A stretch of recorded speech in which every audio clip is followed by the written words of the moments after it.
So the year is 1955, and Elmer, best known as Lucky, is on his way back home to visit his mom and 3 younger siblings. He was on his way to the farmhouse where he had grown up. This farmhouse was about 8 miles north of Hopkinsville, which is a rather small town by some comparison. Even in the 2021 census, the population was estimated to be slightly over 30,000 people. Lucky was on break from his job, and when he arrived, he had his wife Vera, along with their friends Billy Ray and June Taylor with him. His brother JC and sister-in-law Aileen, and a close family friend Opie, were all there on that fateful night. After the group of 11 people just finished their supper, which was prepared by Lucky's mom, Miss Glennie, they all gathered round for a card game when Billy Ray burst through the door. On his way to refill his water glass, he cried out that he had just seen a round metallic object with rainbow-colored streaks trailing behind it, moving through the sky above the farm. But nobody even thought him to be telling the truth whatsoever. Billy Ray was an avid prankster, and they thought it just to be another one of his jokes. He and Lucky did this to each other quite often, so it was the most reasonable thing to assume at the time.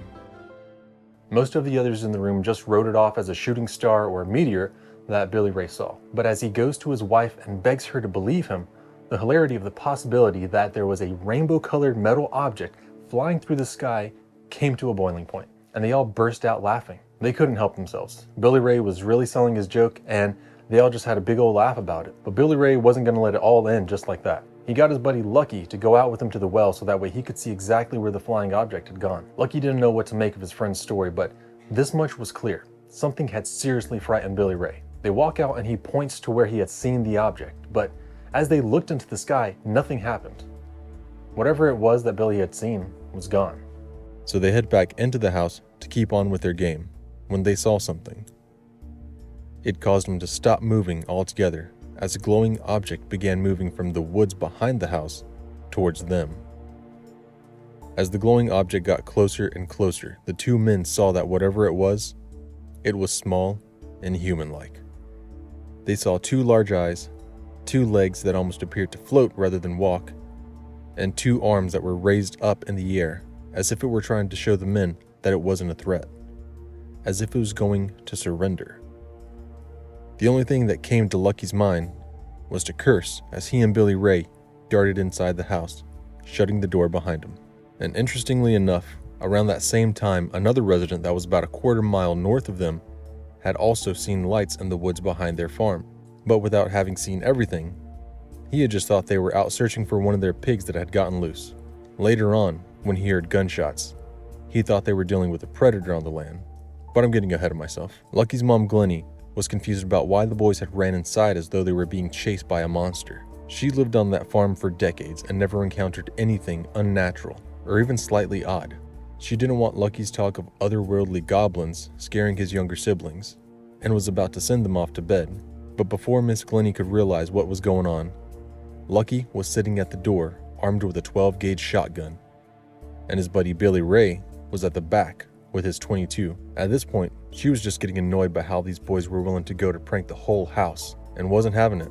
But she knew once Lucky had his mind set on something, nothing could really change it. So Glennie goes up to Billy Ray and is trying to get answers out of him. She wanted to be reassured that this was all just a joke that the 2 men were playing on their wives. And when she had gone up to ask him what all the fuss was about, Billy Ray turned to her and said, "Miss Glennie, I hope you don't have to find out." She could see it in his eyes. This wasn't a game. Lucky had gone into the living room to talk with the kids as the other adults sat there waiting for something to happen in complete silence. And as they waited, a small, 3-foot-tall creature appeared right in front of them on the porch. Miss Glennie screamed in horror at the unknown creature as it began moving slowly towards them. But as everyone came to see what she was yelling for, Billy Ray shot the little creature and put a hole right through the screen door. The creature retreated, and Billy Ray's curiosity got the better of him. He runs outside and stands on the porch to try and get a better look at what the creature was. But as he stood out in the open, his wife, Aileen, had grabbed him by his shirt and pulled him back inside. She said while he was looking for the little creature he had just shot, a clawed hand reached down from up above, but it just grazed his hair.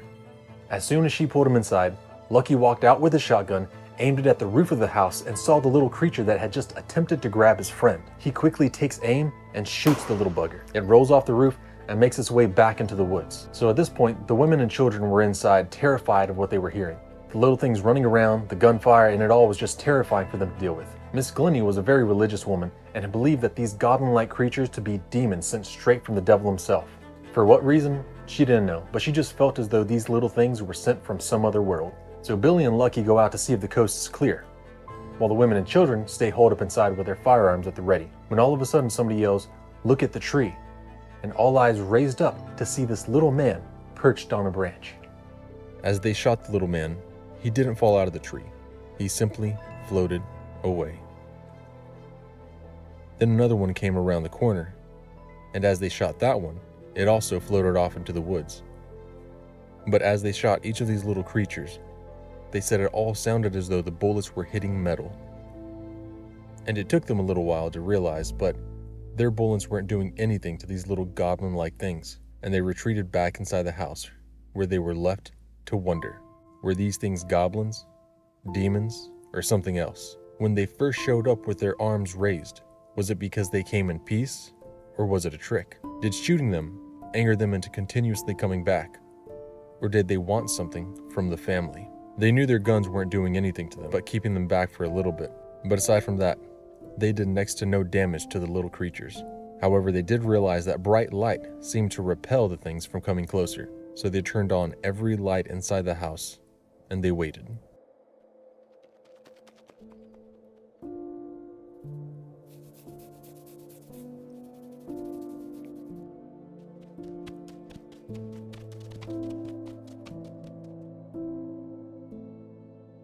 The silence was what made this time the worst. They didn't hear anything from outside, aside from some scratching on the roof. Lucky ran out, took aim, and shot the goblin-like creature. And again, it floated off into the woods. After a while of sitting in silence and hearing nothing, they darted out into the truck, and the entire family drove off to the police station to report what had happened.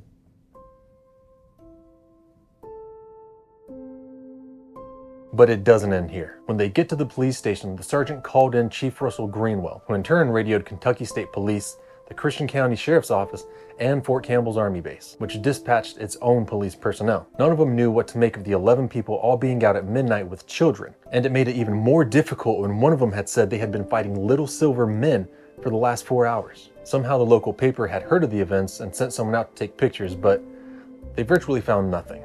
They looked at the spot where one of the men claimed to have shot one of the little men and saw something on the ground with an iridescent glow when you looked at it from an angle. Even when they were all questioned separately, they all have a consistent account of the night's events. After a couple hours of finding nothing, everyone left, and they were left alone on their farm. Miss Glennie was trying to sleep, but never really rested, even with it being 3:30 in the morning. At this time, she woke up, and as she opened her eyes, she rose to the sight of one of the little men on the other side of her bedroom window, staring in at her. She screamed out to her son Lucky as he dozed off on the couch.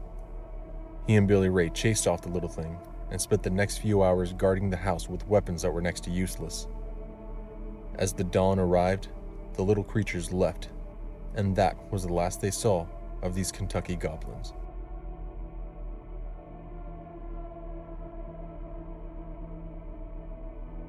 This event caused the farm to be a place of great reverence for UFO fanatics, and even to this day, people show up hoping to have a sighting of these little gray men.